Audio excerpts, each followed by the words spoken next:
अस्सलाम वालेकुम दोस्तों, मैं हूं आपका होस्ट और दोस्त फरहान रशीद और आप इस समय देख रहे हैं हमारा यूट्यूब चैनल फरहान रशीद 91।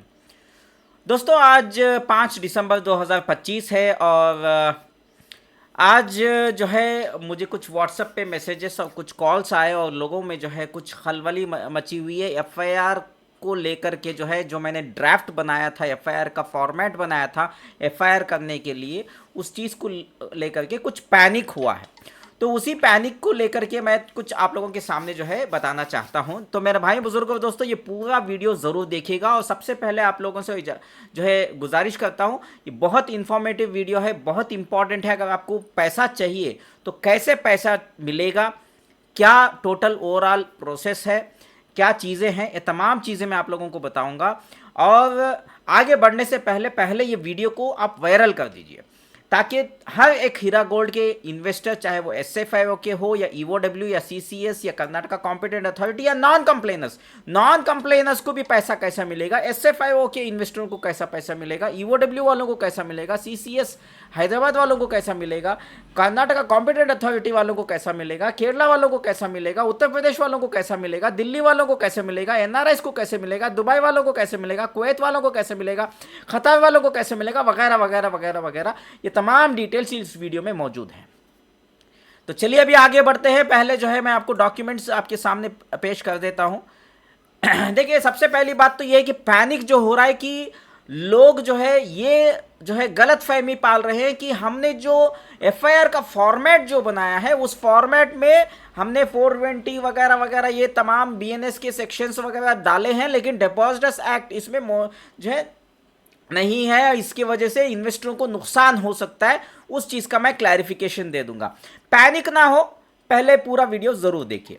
देखिए मेरे भाइयों बुजुर्गों दोस्तों, एफआईआर का फर्स्ट पेज का ड्राफ्ट का कंटेंट आपके सामने है। यहाँ पे हमने क्लियरली जो है भारतीय नागरिक सुरक्षा संहिता 2023 बीएनएसएस का इस्तेमाल करते हुए सेक्शन 223 बीएनएस का एग्जामिनेशन ऑफ कंप्लेनेंट, इसको एक्चुअली ये सीआरपीसी 200 कहा जाता है या तो इसको जीरो एफआईआर भी कहते हैं।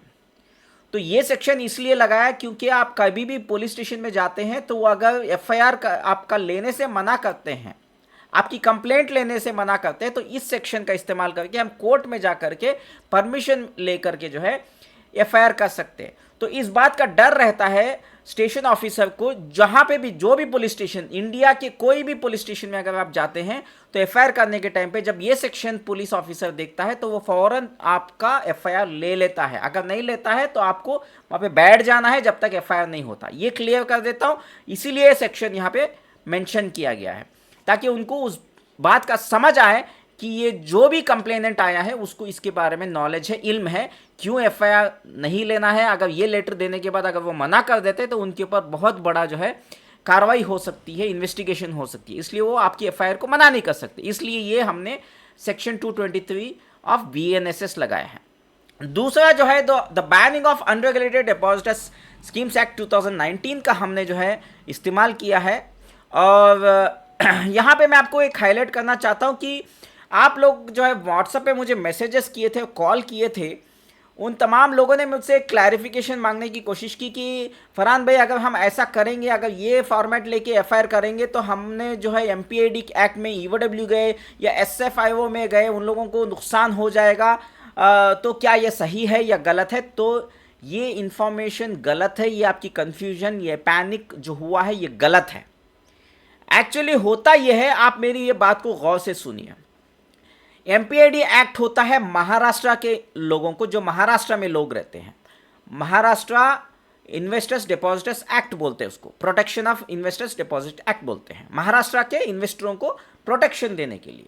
दूसरा है टीपीआईडी एक्ट के, हैदराबाद से भी मुझे कॉल आए थे, वो कहते हैं कि टीपीआईडी एक्ट में होना है, आप ये बर्ड्स एक्ट क्या लगा दिए, ये 420 क्या लगा दिए करके। तो उन लोगों को क्लैरिफिकेशन देते, ये Telangana protection of interest of depositors act ये होता है, टीपीआईडी एक्ट तेलंगाना प्रोटेक्शन एक्ट है, वो डिपॉजिटर्स एक्ट है।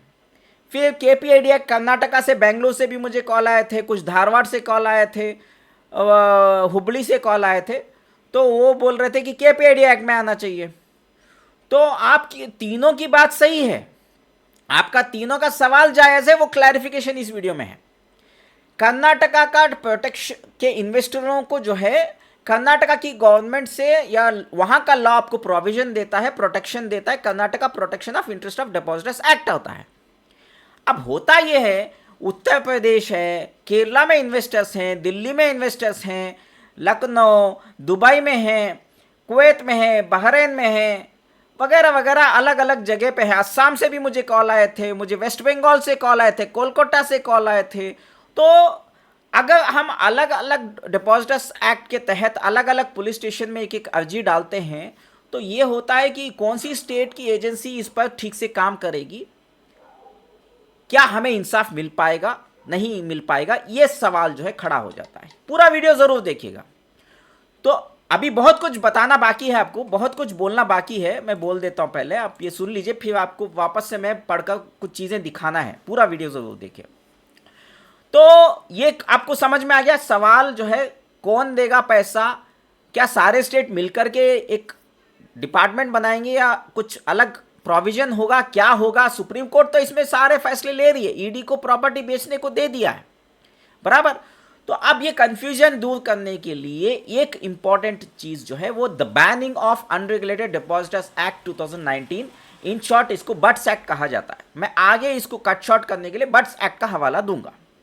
तो बट्स एक्ट वो होता है जो ये तमाम एमपीएडी एक्ट, केपीआईडी एक्ट कर्नाटका का, महाराष्ट्र का एमपीआईडी एक्ट, तेलंगाना का टीपीआईडी एक्ट, या यूपी का यूपीआईडी एक्ट कहो, या आंध्र प्रदेश का एपीआईडी एक्ट कहो, केरला का वहाँ का कानून जो है protection of depositors act Kerala का कहो, या कोई भी स्टेट का कहो, इन तमाम चीज़ों में जो प्रोविजंस हैं सेम जो है लॉ, सेंट्रल लॉ होता है, सेम है। वो कानून और ये कानून दोनों सेम है, लेकिन फ़र्क ये है कि क्योंकि बट्स एक्ट सेंट्रल गवर्नमेंट का एक्ट है, तो होता क्या है कि जब ये मल्टी स्टेट्स में ऐसा घोटाला होता है, जब केसेस दर्ज होते हैं अलग अलग स्टेट्स में होने से अड़चनें आ सकती है, प्रोसेस जो है स्लो हो सकता है, इसलिए बट्स एक्ट को इस्तेमाल किया जाता है। The banning of unregulated depositors act scheme 2019, इसमें इसको एक्ट को लागू किया गया ताकि इसको सेंट्रलाइज्ड जो है मल्टी स्टेट्स में जब ऐसा होता है स्कैम या ऐसा अड़चनें आ जाती हैं, तो कन्फ्यूजन दूर करने के लिए सेंट्रल गवर्नमेंट ने इसको लागू किया। अब ये तमाम जो भी लॉस है, इसमें जो भी इन्वेस्टिगेशन ऑफिसर्स जो मेहनत कर चुके होते हैं, जो भी आपके फाइल्स गए होते हैं, उसमें कोई फर्क नहीं पड़ने वाला। जो एसएफआईओ गए उनका भी मैं यहाँ पे सवाल का जवाब इसी वीडियो में है, पूरा वीडियो जरूर देखिए। एसएफआईओ वालों के लिए बहुत जरूरी है ये वीडियो देखना, ठीक है। तो अब ये होता है कि ये सेंट्रल एक्ट होने की वजह से ये तमाम जो भी एक्ट्स अलग अलग स्टेट्स में जो चल रहे हैं उनके लिए ये लागू हो जाता है। वो जो काम वहां पे चल रहा है वो कंटिन्यू होता है। सेंट्रल एक्ट होने से तमाम स्टेट एक हो जाते हैं, सेंट्रल गवर्नमेंट के प्रव्यू में आ जाते हैं। अब यहां ये होता है कि क्योंकि सुप्रीम कोर्ट में ही इसकी जो है कार्रवाई चल रही है, हियरिंग हो रही है, वहां पे मामला चल रहा है, सुप्रीम कोर्ट ने ईडी को ऑक्शन के लिए आदेश दिया गया है। तो अब जो है मैं मुद्दे पे आता हूं, टाइम वेस्ट ना करते हुए। मैं जो है आपको यहां पे प्रूफ दिखा रहा हूं। एसएफआईओ के ऑफिस में गया था। एसएफआईओ के ऑफिस में जाके मैंने इन्वेस्टिगेशन ऑफिसर शिव कुमार जी से मिला। अगर किसी को क्लैरिफिकेशन लेना है तो आप हैदराबाद के एसएफआईओ के ऑफिस में जाइए, वहां पे एक शिव कुमार बोल के एक ऑफिसर है, इन्वेस्टिगेशन ऑफिसर जो एसएफआईओ के हैं, उनसे मुलाकात करिए, उनसे पूछिए कि फरहान रशीद नाम का बंदा कोई आया था क्या, आपने उनको क्या कहा करके। गौर से सुनिए। उन्होंने मुझे बताया, मैंने जब उनसे कार्रवाई करी, इन्वेस्टरों का पैसा कब मिलेगा, तमाम चीज़ें क्या है, सुप्रीम कोर्ट के ऑर्डर्स हैं और ईडी ऑक्शन में लगाने वाली है, तो आप क्या करेंगे, आप क्या कदम उठाने वाले हैं, हम लोगों को पैसे कब देंगे। तो उन्होंने एक चीज़ बताई, एमपीआईडी एक्ट, टीपीआईडी एक्ट या केपीआईडी एक्ट के तहत अगर कार्रवाई हो रही है, ये प्रोविजंस, क्योंकि एसएफआईओ एक सेंट्रल जांच एजेंसी है, ईडी एक सेंट्रल जांच एजेंसी है। ईडी जो है सेंट्रल गवर्नमेंट के अंडर आती है, एसएफआईओ सेंट्रल गवर्नमेंट के अंदर आती है, ईओडब्ल्यू महाराष्ट्र के अंदर स्टेट में आती है, कर्नाटका की कॉम्पिटेंट अथॉरिटी वहाँ की स्टेट के लिए, सीसीएस हैदराबाद वो तेलंगाना के लिए है। तो ये चीज़ें में हम जो है इंटरफियर नहीं कर सकते। हाँ, ये ज़रूर है कि सेंट्रल एक्ट है जो सेम लॉ है, लेकिन वो सारे इंडिया के हर स्टेट को लागू होता है। वो है the banning of unregulated depositors act होता है, जिसको बट्स एक्ट कहते हैं। उसके अंदर प्रोविजन से हम इन्वेस्टरों को पैसा देंगे, उसके लिए हम जोरदार जो है इसके ऊपर वर्कआउट कर रहे हैं, इसके ऊपर हमें काम करना है, तभी आप लोगों को हम पैसा देने में सफलता पा सकते हैं। हम स्टेट के लॉज को फॉलो नहीं कर सकते, हम सेंट्रल लॉ के, क्योंकि हमारी एजेंसी, हमारा डिपार्टमेंट सेंट्रल गवर्नमेंट में आता है, हमें जो है लॉज जो फॉलो करना है वो सेंट्रल गवर्नमेंट के होते हैं। तो आपको कुछ इम्पैक्ट नहीं होगा, ईडी का जो काम है वो भी चलता रहेगा, ईडी को जो सुप्रीम कोर्ट से जो आदेश दिया गया वो भी काम होता रहेगा। ध्यान से सुना, शिव कुमार जी एसएफआईओ के इन्वेस्टिगेशन ऑफिसर ने ये मुझे स्टेटमेंट दिया। तो हम बट्स एक्ट इन्वोक करके लोगों का पैसा देंगे। तो इसीलिए हमने जो है इस एफआईआर में हमने जो है जो फॉर्मेट में बनाया है उसमें बट्स एक्ट का प्रोविजन के लिए हमने उसके अंडर जो है एफआईआर को रजिस्टर करने की अपील किया है, इस एफआईआर में ड्राफ्ट में है। अब जो है वो पॉइंट्स क्या क्या है वो भी मैं बता देता हूँ, और कुछ बताना है आपको। ये हमने जो लेटर्स लिखे थे वो टाइम्स ऑफ इंडिया में भी उसका इश्तिहार जो है छपा हुआ था। हमने एक लेटर भी लिखा था टाइम्स ऑफ इंडिया को, और हमने इस एसएफआईओ को लिखा था, हमने ईओडब्ल्यू मुंबई को लिखा था, हमने हैदराबाद सीसीएस को भी लिखा था। तो उसका एक जिक्र जो है टाइम्स ऑफ इंडिया के न्यूज़पेपर में भी हुआ है। जो मैंने एक फॉर्मेट बनाया था लेटर लिखने का, उसका एक झलक आपको दिखा रहा हूँ। मैं ईडी के ऑफिस में भी गया था, उसका एक एविडेंस है। ईडी के ऑफिसरों से भी मिला मैं, वहाँ पे भी तहकीकात की, वहाँ पे भी मैंने बात की। उसके बाद हम आते हैं इस पॉइंट पे। अब देखिए बीएनएसएस का ये तो जो है इसके ऊपर थोड़ा सा आप लोगों को कन्फ्यूजन है, ये पॉइंट्स डालना ज़रूरी है, क्योंकि अक्यूज्ड नौहरा शेख जो है उसने ये वायलेशन किया है, उसने चीटिंग किया है, उसने जो है इनडायरेक्टली लोगों को प्रोवोक किया है, फोर्जरी किया है, मिसरिप्रेजेंटेशन किया है, ये तमाम चीज़ें इसके लिए है। ये सेक्शन बीएनएसएस 223 मैंने तो आपको समझा ही दिया। अब आता है banning of unregulated deposit schemes act में सेक्शन 3 का प्रोविजन हमने यूज किया है। The act bans unregulated deposit schemes and prohibits any person deposit taker from directly और indirectly promoting, operating, advertising, soliciting और accepting deposit under such schemes. आपके जो पैसे लिए हैं वो गैर कानूनी है करके प्रूव करने के लिए हमने सेक्शन 7 ऑफ बट्स एक्ट का एफआईआर करने के लिए हमने अपील दिया है, उसी एफआईआर की कॉपी में। Section 5 wrongful inducement in relation to unregulated deposit schemes. No person shall knowingly make false, deceptive or misleading statements or conceal material facts to induce another to invest in unregulated deposit schemes. जैसे मुतीउर रहमान जैसे लोग हैं उन लोगों के लिए provision बहुत important है। वो आदमी ने वीडियो बना के लोगों को गुमराह किया है, सेक्शन 5 उसके लिए हम लोगों को बहुत इंपॉर्टेंट है।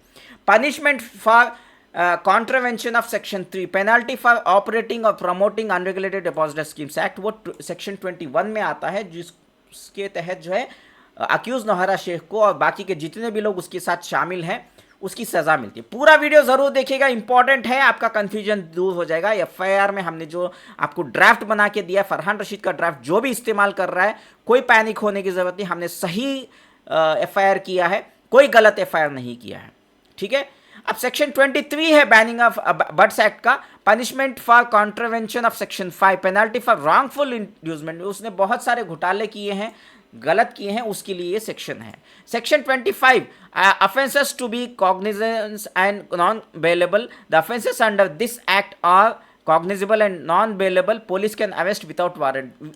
वारंट की जरूरत नहीं है, कोर्ट से परमिशन लेने की जरूरत नहीं है, बिना उसके भी पुलिस जो है सेक्शन 28 ऑफ बट्स एक्ट इस्तेमाल करके अक्यूज नौहरा शेख को और उसके जितने भी दलाल हैं, मोतियुर रहमान हो या समीर खान हो या बाकी जितने भी हैं, उन तमाम लोगों के नाम जो एफआईआर की कॉपी में हमने डाला है, उनको अरेस्ट करने के लिए वारंट की भी ज़रूरत नहीं है। सेक्शन 28 के तहत पुलिस खुद एक्शन ले सकती है, एसएफआईओ भी एक्शन ले सकती है।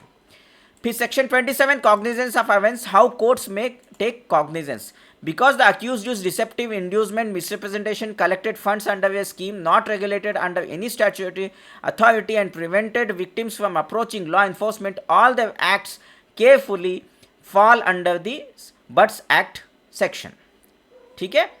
तो ये हमने नाम डाले हैं। अब हमने यहाँ पे जो है एफआईआर रजिस्टर करने के लिए ये तमाम जो है बट्स एक्ट स्पेशली सेक्शन 3, 5 देखिए यहाँ पे रजिस्टर एन एफआईआर, और हमने also register offences under BUDS act बोल के दिया है। तो कहाँ गलत है हम लोग कहाँ गलत हैं आप देख रहे हैं ना यहाँ पे। तो यहाँ पे हमने क्लियर मेंशन किया सेक्शंस तमाम, और take cognizance of the complaint under section 223, यानी कि अगर पुलिस ऑफिसर मना करता है तो उसको हम अलर्ट कर रहे हैं कि सेक्शन बीएनएसएस सेक्शन 223 के तहत वो मना नहीं कर सकता हमारे एफआईआर को, उसको हम लॉ सिखा रहे हैं। तो कोई भी जाता है ये पेपर लेके, उसको एफआईआर करना ही पड़ेगा, नहीं तो उसको उसकी सज़ा ज़रूर मिलने वाली है। वो एक और सेक्शन है जिसके तहत हम उसको जो है खटखटेरे में खड़ा कर सकते हैं, उसके ऊपर केस कर सकते हैं, जो स्टेशन ऑफिसर है या पुलिस ऑफिसर है जो अगर आपको मना कर दे, इसलिए हमने ये मेंशन किया है, राइट। तो कोऑर्डिनेट विथ SFIO, CBI और any agency as needed and share the all relevant documents and information under BUDS act mandate of information sharing. तमाम एजेंसीज के साथ आप मिलकर काम करिए। तो ये SFIO वालों को जो कंफ्यूजन हो रहा है, हमने वहाँ पे लिखा हुआ है क्लियरली, FIR में ये भी है कि SFIO के कंसर्न्ड ऑफिसर्स को, डिपार्टमेंट को भी इसके बारे में इत्तला की जाए, इस FIR के बारे में बताया जाए। तो ये थी पूरी ओवरऑल कहानी जो है। तो मेरे भाइयों, बुजुर्गों और दोस्तों, अभी मैं क्लियर कट जो है SFIO के इन्वेस्टर हो या EOW हो, CCS हैदराबाद या कर्नाटका कॉम्पिटेंट अथॉरिटी या कोई भी स्टेट के हो, इंडिया के अंदर या इंडिया के बाहर रहते हो, तमाम लोगों के लिए प्रोटेक्शन जो दे सकता है वो लॉ एक ही है, वो है बट्स एक्ट। तो हमने जो FIR का फॉर्मेट बनाया है वो बिल्कुल सही है, कोई पैनिक होने की ज़रूरत नहीं है। अब SFIO के इन्वेस्टरों के लिए बट्स एक्ट के लिए किसने जो है राय मशवरा दिया था, वो है शिव कुमार जी, वहाँ के IO, वहाँ के इन्वेस्टिगेशन ऑफिसर, SFIO के ऑफिसर जो हैदराबाद में बैठते हैं, जो ये हीरा का केस देखते हैं। तो किसी को भी क्लैरिफिकेशन चाहिए तो आप हैदराबाद के वो SFIO के ऑफिस में जाइए, वहाँ पे मुलाकात करिए शिव कुमार जी से, उनसे क्लैरिफिकेशन ले सकते हैं। तो हमने कोई भी जो है गलत फॉर्मेट नहीं बनाया है। हमने ये चीज़ को बनाने के लिए कोई AI टूल्स या किसी कॉपी पेस्ट नहीं किया है मेरे भाइयों, बुजुर्गों, दोस्तों। ये जो भी है हमने वकीलों के साथ बैठ करके टीम इसके ऊपर मेहनत करी है। और एक बात ये बता रहा हूँ, ये 300 रुपये जो लोगों ने दिए थे उसका एक छोटा सा नजराना है कि हमने क्या किया है। मैंने 300 रुपये लोगों से लिया है। अब मैं बता रहा हूँ, पहले तो 300 रुपये में काम करके देता था, अब मैं 3000 रुपये लूँगा। किसी को करवाना है मेरे से काम तो 3000 रुपये लूँगा। अब देखो 300 रुपये जब मैं ले रहा था, कोई जो है आवाज़ उठा रहा था कि 300 रुपये ले रहा है, लोगों को लूट रहा है, लोगों को लूट रहा है। 300 रुपये में लूट रहा था ना मैं, लोगों का कहना है। लेकिन ये भी सुनने में आया कि एक यूट्यूबर जो मुंबई में है उसने 10 लाख रुपये लिए हैं। अब वो कितना सच है कितना झूठ है मुझे नहीं मालूम, इसलिए उसका शख्स का नाम नहीं ले रहा हूँ। लेकिन ये तो बात है कि जिसके ऊपर 300 रुपये लूटने का इल्ज़ाम लगाया है वो बंदा 10 लाख लूट के चला गया आवाम का। और दूसरी बात, अब जो है जब आपने लूटने का इल्ज़ाम लगाया, चलो भाई 3000 लूटेंगे हम, लेकिन काम पक्का होगा, चाहे 300 दो या 3000 दो, काम ईमानदारी से होगा, इंसाफ का काम होगा, इंसाफ का काम होगा। क्लियर है? ठीक है। वकील का फीस हमने जो है डायरेक्ट वकील के हाथ में पहुंचाया, डायरेक्ट। आप लोग एविडेंस है, जो लोग मेरे पास आए थे पेड, जो हीरा गोल्ड के हमारे क्लेमेंट्स हैं, जो मुझे 300 रुपये दे के मेम्बरशिप लिए थे, कुछ लोगों ने 500 लिए थे क्योंकि हमने 500 बाद में बढ़ा दिए थे, 500 रुपये की मेम्बरशिप भी दिए हैं। तो उन लोगों को मालूम है कि हमने जो है डायरेक्ट एडवोकेट को, डायरेक्ट उनके ऑफिस में जाके उन एडवोकेट की फ़ीस पे करवाई है, हमने नहीं लिया हमारे हाथ में। हाँ, हैदराबाद के लिए हमने अपने हाथ में लिया, उसका वजह अलग है, वो तमाम लोगों को पता है। ठीक है। तो ये सब तमाम चीज़ें जो है समझने की कोशिश करिए, पैनिक नहीं होना चाहिए। बट्स एक्ट ये सही प्रोविजन है, FIR का फॉर्मेट में कोई गलत नहीं है, FIR करो। अब और एक हवाला देता हूँ, एक SFIO के पिछला एक वीडियो देखिए मेरा, इसी यूट्यूब चैनल में मौजूद है। वरंगल के पुलिस स्टेशन में, वरंगल में जो FIR हुई थी वो SFIO की क्लेमेंट की FIR थी। अब उनको पैसा क्यों मिला भाई? वो इसलिए मिला क्योंकि समीर खान का नाम था और बाकी लोगों का नाम था। उन लोगों ने अक्यूज नौहरा शेख के ऊपर प्रेशर डालने से उनका 3,75,000 रुपये आया पैसा। FIR करने वालों को पैसा दे रही है अक्यूज नौहरा शेख। सिर्फ नौहरा शेख के ऊपर अगर आप FIR करोगे तो पैसा वो नहीं देगी। लोगों के नाम जो है उसके आसपास जो उसको जो सपोर्ट कर रहे हैं, उसको जो मदद कर रहे हैं, पीछे के दरवाजे से उसको सपोर्ट कर रहे हैं, जो भी कर रहे हैं, उसको बचाने की कोशिश कर रहे हैं, उन लोगों के नाम इस FIR में होने से क्या होता है कि इन लोगों को जो है पुलिस पकड़ के लेके जाएगी, अरेस्ट करेगी और इनके ऊपर कार्रवाई होगी। ये वजह से जो है वो लोग नवारा शेख को प्रेशर डालेंगे और आपके हक हलाल के पैसे जो है FIR करने की वजह से आपके पैसे वो देगी। क्रिस्टल क्लियर है भाई, कोई घोटाला नहीं है, कोई झोल झाल नहीं है। समझ गए ना मेरे भाइयों बुजुर्गों दोस्तों। वीडियो लंबा गया है, फिलहाल मैं इजाज़त मांगता हूँ। दुआ में याद रखिए, इस वीडियो को खूब वायरल करिए। और अगर हमारे इस चैनल में आप लोग नए हैं तो हमारे चैनल को सब्सक्राइब करना मत भूलेगा, और साथ के साथ कमेंट में ज़रूर बताइएगा कि ये वीडियो कैसी लगी। अगर वीडियो पसंद आई, इन्फॉर्मेटिव थी, अगर आपको समझ में आया है तो कमेंट्स में और ज़रूर बताइएगा, और लाइक ज़रूर करिए इस वीडियो को। शुक्रिया। आपका फरहान रशीद, मुस्लिम ब्लॉगर। अल्लाह हाफिज़।